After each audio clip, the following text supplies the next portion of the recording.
bonjour à tous, merci de nous rejoindre sur le plateau de Sagesse Bouddhiste pour une émission que nous consacrons au Tibet. Car si on assiste aujourd'hui à une mobilisation croissante en faveur du peuple tibétain, et ce au niveau mondial, il n'est pas toujours évident de comprendre les causes et les enjeux des événements dramatiques qui sont en train de se jouer depuis maintenant plus d'un mois au Tibet. Alors pourquoi en est-on arrivé à une telle situation? Qu'est-ce qui est en cause aujourd'hui? Comment le Dalai Lama peut-il agir? Et surtout, comment peut-on, en tant que bouddhiste, manifester notre soutien au peuple tibétain? Nous allons aborder toutes ces questions avec notre invité, Jean-Paul Ribes. Jean-Paul Ribes, bonjour. Bonjour. Alors, vous êtes journaliste, vous dirigez le comité de soutien au peuple tibétain. Vous êtes vous-même bouddhiste, vous avez rencontré le bouddhisme il y a une trentaine d'années, je crois. Oui. Et vous êtes donc le disciple de Bogha Rinpoché et de Kalu Rinpoché. Merci beaucoup d'être avec nous aujourd'hui.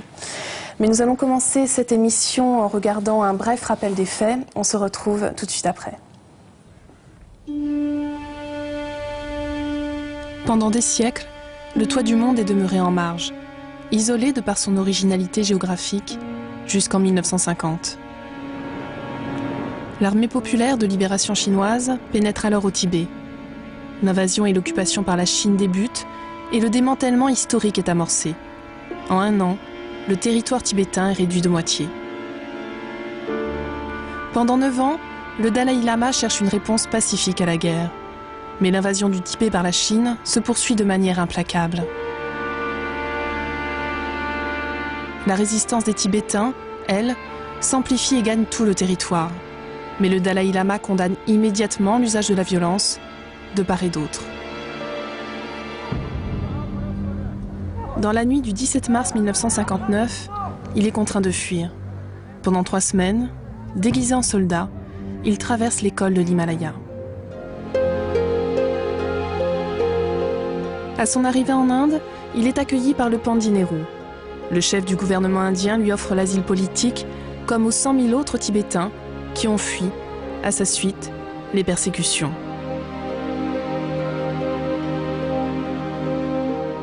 Depuis 1960, c'est ici, à Dharamsala, au pied de l'Himalaya, que le Dalai Lama dirige le gouvernement tibétain en exil et qu'il continue à chercher, sans relâche, une solution pour la paix. Alors, Jean-Paul Ribes, est-ce que vous pouvez nous dire quelle est la situation aujourd'hui au Tibet? Eh bien, elle est exécrable. Le Tibet est quadrillé par l'armée chinoise. Et chaque jour, nous commençons à recevoir des nouvelles, des témoignages. Aujourd'hui, par exemple, j'ai appris que dans la ville de Khartze, à l'extrême est du Tibet, une quinzaine de jeunes gens qui commençaient à manifester et puis qui avaient été rejoints par d'autres étudiants, élèves, avaient été encerclés par la police, c'était le 18 mars, et battus à mort. J'ai appris également qu'on avait vu arriver des prisonniers par ce fameux train qui a été bien mal employé cette fois, des prisonniers venant de Lhasa et qui sont arrivés à Xining, au Qinghai, couverts de sang. Une vieille dame n'avait même pas de chaussures. Une chanteuse populaire a été arrêtée il y a 2 ou 3 jours. Elle a disparu. La répression est partout aujourd'hui au Tibet. Alors, est-ce qu'il y a eu un événement déclencheur à cette répression au mois de mars dernier? L'événement déclencheur, bien sûr, ça a été cette manifestation, le fait que des gens osent dire dans la rue ou simplement être dans la rue pour protester, a déclenché la répression. C'était en l'occurrence des moines qui venaient du principal monastère proche de Lhasa, Drepung, et qui venaient pour demander la libération de leurs collègues qui avaient eux-mêmes été arrêtés quelques mois plus tôt parce qu'ils repeignaient en blanc le monastère, ce qui était une manière de manifester, ce qui a été considéré comme une manière de manifester leur dévotion au Dalai Lama. Ils sont donc ils ont choisi le 10 mars, qui est le jour que tous les Tibétains connaissent, qui est la commémoration du soulèvement de Lhasa en 1959, et ils sont allés pacifiquement s'asseoir devant le Jokang, le temple cathédral de Lhasa. Le premier jour, on les a laissés pendant un moment, et puis, vers la fin de la journée, on a commencé à en arrêter quelques-uns. Ils sont revenus le lendemain, on en a arrêté d'autres. Et le 14, la colère du peuple, on pourrait dire, a éclaté devant cette manière de traiter les moines. Et il est vraisemblable qu'il y a eu ce jour-là des actes de violence condamnables, mais ô combien explicables. Alors justement, qu'est-ce que veulent les Tibétains? Ben, ce que veulent les Tibétains, on pourrait dire, c'est vivre. C'est vivre, vivre tibétain. Vivre dans la tradition qui est la leur. Transmettre à leurs enfants une certaine vision du monde.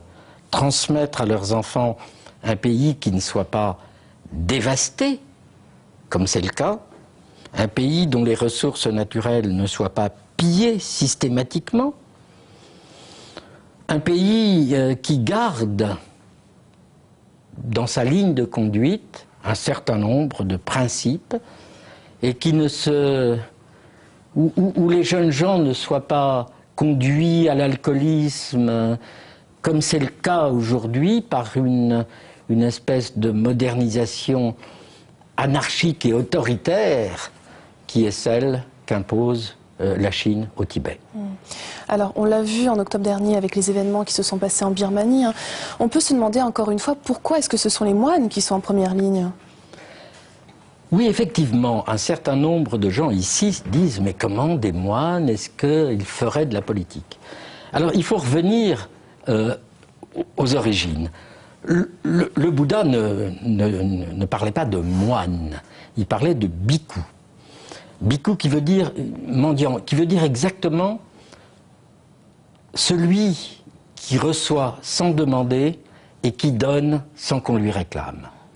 Et le Visuddhimagga précise cette description des moines, vêtus de rebut, nourris d'aumônes, toujours errant. Voilà ce qu'est un moine bouddhiste. Un moine bouddhiste, c'est quelqu'un qui rompt les liens qu'il peut avoir avec son père et sa mère, qui n'a pas d'enfant, mais qui multiplie par 10, par 100 les liens avec tous les êtres, qui est à la disposition de tous les êtres et qui est au cœur de la société, puisqu'il vit en dépendance de cette société des aumônes qui lui sont faites. Donc il est tout naturel que lorsque le peuple va mal, les moines soient au premier rang pour dire, mais au premier rang aussi pour recevoir les coups. Alors au centre de cette situation, il y a un autre moine, qui est le Dalai Lama. Qu'est-ce qu'il peut faire? Eh bien, l'équation du Dalai Lama, c'est effectivement d'être moine bouddhiste. Il le dit, hein, je suis Tenzin Gyatso, simple moine bouddhiste. Donc, de ne jamais accepter la violence qui ferait souffrir un être est inacceptable. C'est pour ça que c'est parfaitement absurde les accusations qui sont portées contre lui.